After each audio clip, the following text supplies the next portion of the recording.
অনেক নাটক দেখতে পাচ্ছি, অনেক ষড়যন্ত্র দেখতে পাচ্ছি। আমি বিশ্বাস করি কোন ষড়যন্ত্রই এই দেশে লাভ হবে না, কারণ ওই যে গুটি কয়েক চাঁদাবাজ দল ইদানিং আমরা লক্ষ্য করছি, যারা ইতিমধ্যেই অলরেডি চাঁদাবাজ দল হিসাবে পরিচিতি লাভ করা শুরু করেছে, তারাই নাকি এই দেশের পরিবর্তন আনবে।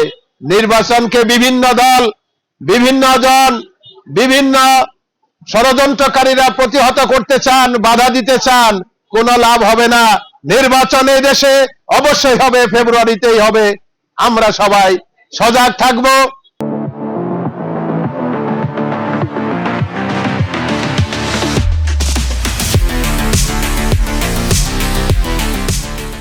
যে কোনো ষড়যন্ত্রকে মোকাবেলা করার জন্য আমরা রাজপথে সবাই যেন সজাগ থাকি।